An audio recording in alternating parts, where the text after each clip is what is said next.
Hey, what's up everybody? It is Kellen here from Start Your Systems, and welcome to another edition of MX vs ATV Supercross Encore official track gameplay videos here on the channel, where today we are playing round 6 Arlington, and I already did a couple races on this track, but I actually never finished them. Don't remember why, but I think I did a 102 something or another, so I'll try to beat that, and in the meantime also just try to play the game decently while I talk about a whole gamut of things and funs and stuff, and yeah. So sit back and enjoy this video. Starting on the outside, I'm going to try a technique that somebody on the channel recommended I do, where I double clutch. So drop the gate, clutch again, and yeah, that is actually a pretty good boosting technique in turn 1. It works. I got the Racetrack's Whole Shot Award. Sweet. Pretty interesting track this week. This rhythm section has been boning me every single time that I play this track, and yep, there it goes again. Already casing a jump. It's a tough rhythm section, very challenging rhythm section, so I apologize in advance for the amount of times that I'm going to screw that up in the video. But the rest of the track I'm actually fairly decent at, except for I'm going to already make it look terrible. But as I said, like a 102 was about my lap time on this. I'm sure that there's crazy people already going faster than me. I'm not even close to the best in this game, so you know, if you're here trying to watch a video of someone turning hot laps on this video, you've come to the wrong place, my friend. But I will try to provide the best commentary available for this particular track video. And this is going to be a unique section right here. I really don't know whether or not they're going to build that or not. It's a whip section that turns into a dragon's back, and then it jumps back over the first corner complex. Very unique. So the other line through here is on, and then you're supposed to be able to go off, and then triple right here, and then double into the corner. But given my just awesome abilities to play this game, cannot do that consistently, or really at all for that matter. And then I lose a bunch of momentum coming in all these jumps for some reason. Probably because I'm actually trying to play this game realistically and timing stuff. Silly me. I should just be wide open everywhere. 105.3 for the first lap. And while I'm ripping around this track, what can I talk about? Well, I could talk about Supercross, because, you know, we're playing MX vs ATV Supercross. And in real life, Eli Tomac wins again at Oakland. Very impressive. This is starting to look a little bit like Eli Tomac of 2015 again, when he was smashing everybody outdoors. But it remains to be seen whether or not that Tomac is going to keep being that quick or not. I think all the Tomac fans want it to be true, but I think all the realists understand that once the series goes east, a lot of things can change. For one, I mean, this track right here, Arlington, tends to be a little bit more kind of hard-packed and kind of like a hard clay almost, dirt-wise, which isn't that far off, I guess, from Glendale, which Tomac dominated at. But I'd still think that the dirt is going to be quite a bit different this weekend than anything that the series has had so far, especially with all the California races being rain races. Otherwise, I would say the Dallas dirt can be somewhat similar to like Anaheim on a completely dry day in Anaheim. So it remains to be seen. Tomac could literally come into this weekend and just shut everybody up and win again for the 3rd week in a row. And then I really think at that point, if he does that again, then Dungey is in a tough situation at that point. Because I thought as soon as Kenny got hurt, unfortunately pretty badly, that it was going to be Dungey's championship to lose. And I still honestly believe that to be true. But, I mean, Tomac is making a lot of people kind of second guess that logic, if you will, which is great because we didn't want to see Dungey just absolutely walk away with it. And this weekend, actually, Dungey literally had a good lead, and I don't want to say he blew it because he just kind of looked off all day, but Dungey hasn't been in the lead and then coughed up a race victory since mid-2015 or something like that, so it's been a while, and that's pretty crazy that, I mean, Tomac's starting to really put really good pressure on Dungey, which is, like I said, awesome to see.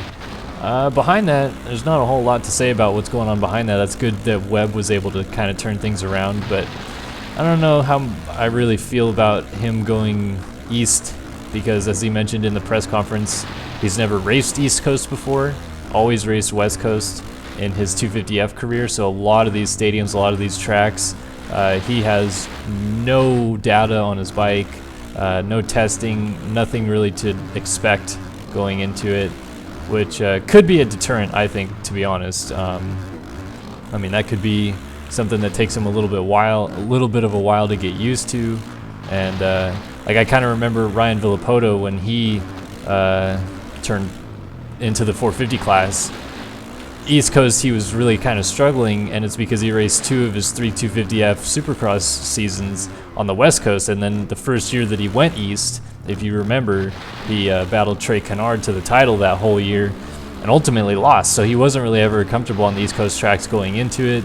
And I mean, like, we as in the media, I feel like, make a big fuss about the difference between East Coast and West Coast dirt, and there is some significant difference. I mean, I've been to East Coast and West Coast races before, and I know that the dirt is a lot softer and often a lot kind of like loamier on the East Coast, which is awesome because I think East Coast dirt is really, really good dirt to race a motocross on, but sometimes it produces some really rutted out tracks in Supercross and some a lot more unique attacks of sections and stuff like that in the game. So it's like a whole new ball game for those guys to have to learn, to be honest. So that's my whole point, is that I think Webb is going to struggle a little bit come East Coast. I wouldn't necessarily say Dallas this weekend should be really considered an East race yet, because I mean, realistically it's not going to be an East race in the 250 class, but it's also still kind of like middle of the country. The dirt is pretty hard packed, and as I said, it kind of can resemble Anaheim every now and then, so he'll still do well this weekend. But I'm really curious to see whether or not Webb has really figured out the 450 yet when it comes to the true East Coast rounds, the Atlantas, the Indies, of course Daytona, stuff like that. And then speaking of the 250 class, which we're going to see the West guys one more time this weekend, yeah, Justin Hill kind of coming, I wouldn't say out of nowhere, but I'd say a lot of people had like AP or Faulkner pretty much like dialed in as locks for this title, or Jeremy Martin for that matter, who's now, you know, been out the last 2 weeks. And it's really been none of those guys. It's been a McElrath versus Justin Hill showdown to this point now. And I really thought Plessinger was going to win this weekend in Oakland, but then when Faulkner yard sailed into turn 2 and it took Plessinger down, that just spoiled his chances. But kudos to Hill being sick this past week, riding through, you know, that illness, and then coming out and really kind of dominating that main event after the start. McElrath had nothing for him, Davalos had nothing for him, and then he even was able to crash, get up, and then pull away from Davalos again. So I think Hill has got something figured out right now, and as long as he doesn't get, you know, bit by the crash bug or the injury bug or anything like that, which has unfortunately happened to him in the past couple of years, then he really could maybe walk this thing home now that he's got the points lead. And you know, McElrath has never really been in this kind of championship situation, and Hill hasn't super been in one either, but Hill has won races in the past and kind of knows how to handle this pressure. He's also just kind of, I don't know, I feel like a little bit more experienced in general. I know McElrath and Hill have been around for pretty similar lengths of time, but I think Hill has been at the top of the 250F class a little bit longer. That makes sense. So I think it really is going to be down to those two guys at this point, though. I mean, unless either one of them makes some huge mistakes, then Davalos can get in there. But man, Plessinger is just shooting himself in the foot every week with terrible starts. And this week wasn't his fault, I know that, but man, he would definitely be in this championship hunt if he was starting with those guys every week, no question about it.